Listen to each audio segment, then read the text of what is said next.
안녕하세요, 핑플릭스입니다. 팟캐스트 신과 함께해서 동학개미 운동 관련해서요. 이 존리 대표와 이창훈 단장의 치열한 토론이 있었어요. 존리 대표가 워낙 유명한 분인데 이창훈 단장 이분은 처음 듣는 이름이었어요. 전 공무원 연금공단의 이제 자금 운용 단장까지 했다고 하니까 굉장한 분이면 틀림이 없어요. 전반적인 투자에 관한 이야기들이 많았는데요. 서로 의견이 달라서 두 분이 좀 날성 각을 세우기도 했는데 정말 이 두 분 다 좋은 이야기 해주셨고요. 그리고 그 토론 진행자 이분 김동완 수장도 너무 훌륭했어요.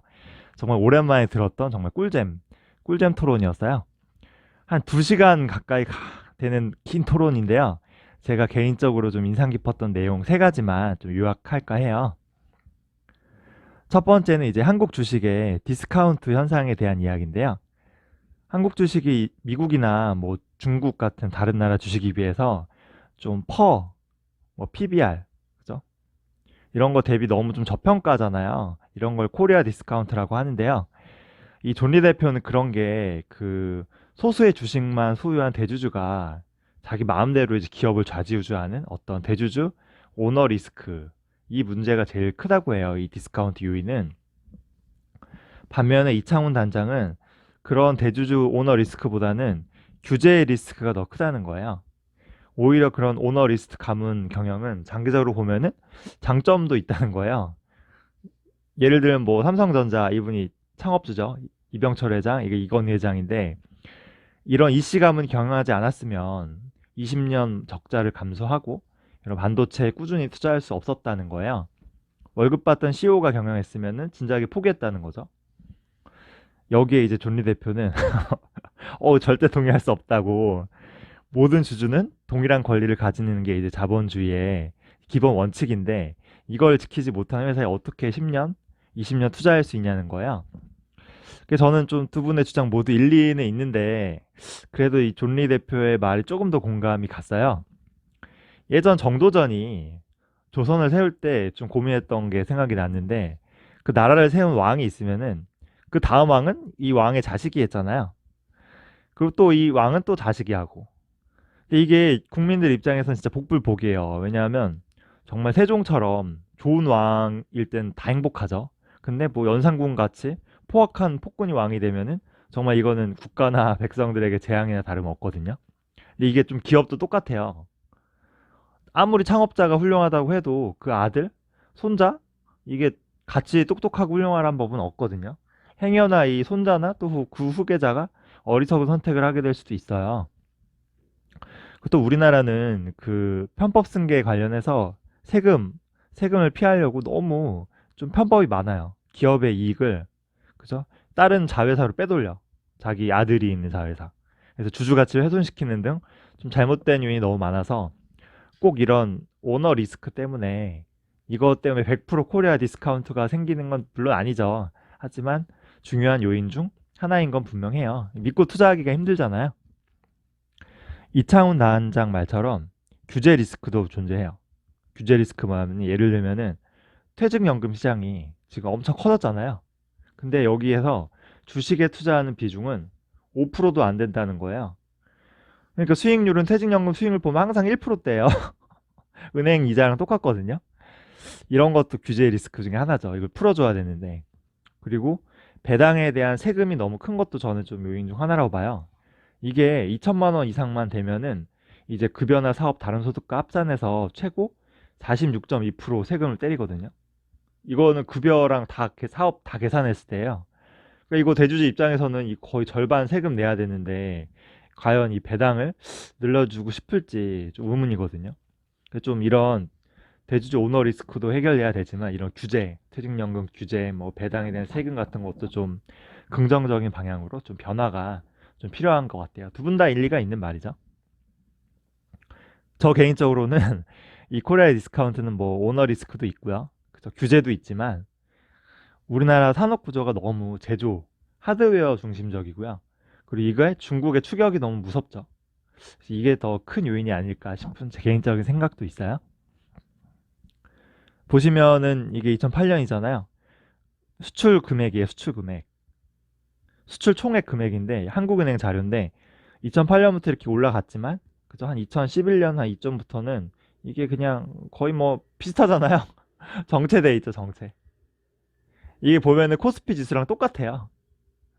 그래서 너무 그 제조업에 치중하고 세상은 소프트웨어로 변하는데 이 중국의 추격 같은 게 수출이 못 늘어나기 때문에 이런 게 좀 코리아 디스카운트 요인이 아닐까? 제 개인적인 생각이에요.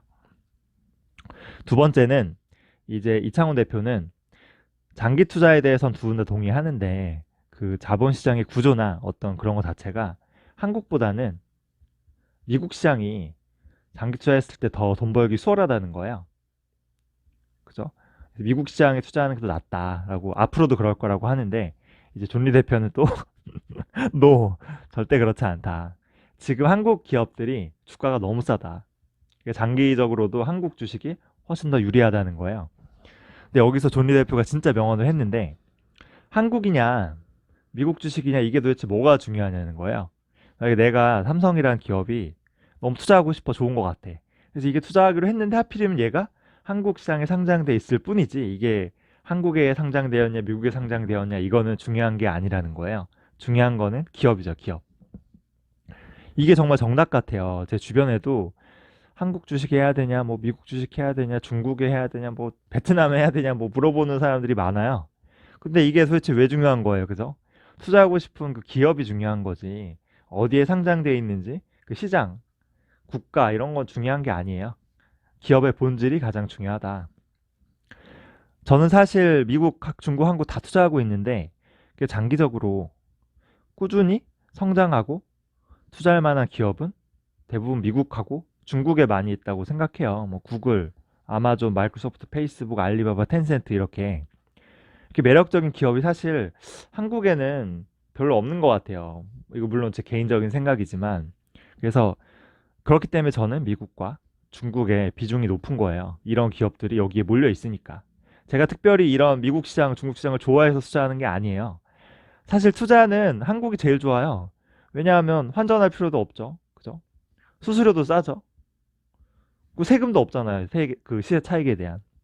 사실 그렇게 따지면 한국식이 제일 좋지만 이거 시장이 좋은 거죠, 시장. 하지만 기업으로 보면은 전 좋은 기업은 이 미국과 중국에 더 많이 있지 않나. 그렇게 저는 생각하고 있어요. 국민연금이요. 그 국내 주식이 지금 18%예요. 작년 말 기준으로. 근데 앞으로 이거를 15%로 줄여야 돼요. 반대로 이 해외 주식인데 얘는 해외 주식이 20%에서 30%까지 늘려야 되는 거예요. 그래서 여기서 이창훈 단장은 이게 맞다는 거죠. 이게 맞다. 왜냐하면은 나중에 국민연금은 고갈되잖아, 고갈. 그러면 연금금이 줄어들 때 이제 주식을 다 팔아야 되는데 그러면 이 국내 주식 다 갖고 있다가 이거 팔면은 너무 충격이 크잖아요. 그 장기적으로 이렇게 해외 주식 비중을 늘리는 게 맞다고 하는데 존 리 대표는 이제 노, 역시 노. 국민연금이야말로 이제 가장 싸고 좋은 이제 한국 주식을 많이 사야 된다는 거예요. 줄일 게 아니고 늘려야 된다.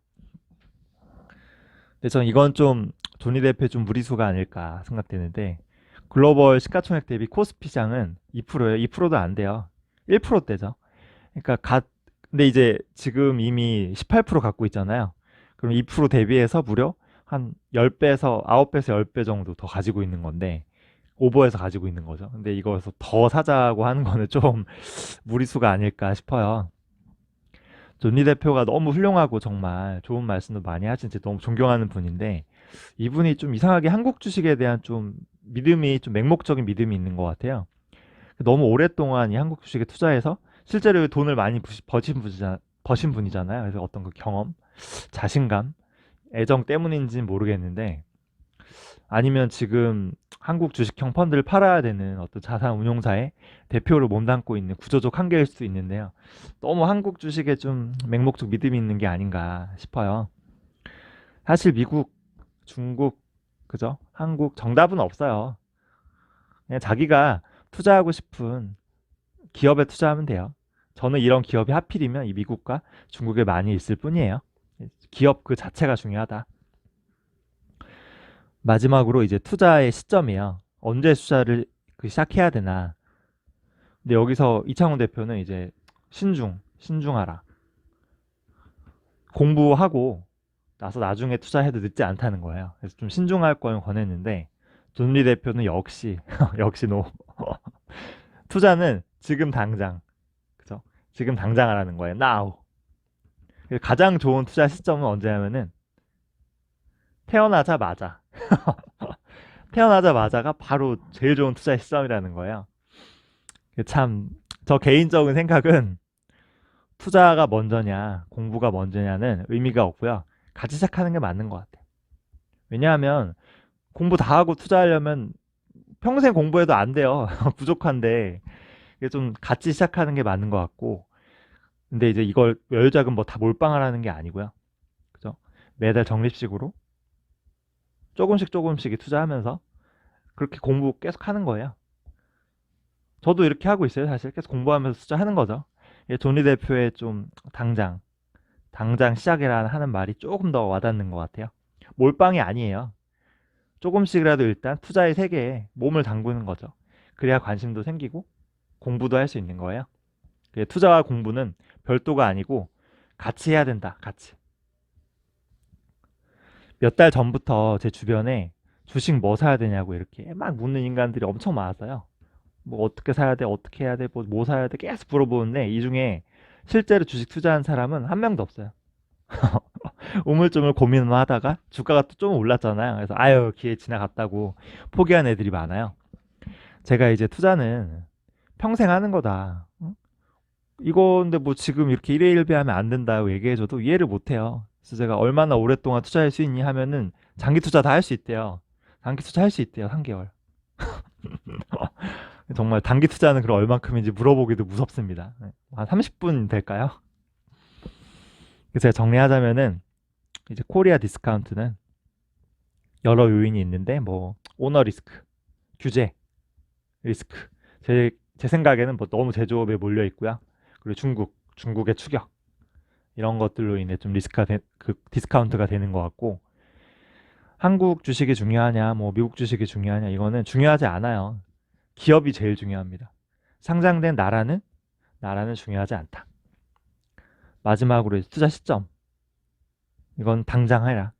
당장 하는 게 맞는 것 같아요. 다만 이제 적립식으로 몰빵하지 말고요. 적립식으로 조금씩. 그리고 공부하면서. 이 투자는 평생 하는 거예요. 평생. 준비한 내용은 여기까지고요. 계속 좋은 영상 올리도록 하겠습니다. 좋아요와 구독 많이 눌러주세요.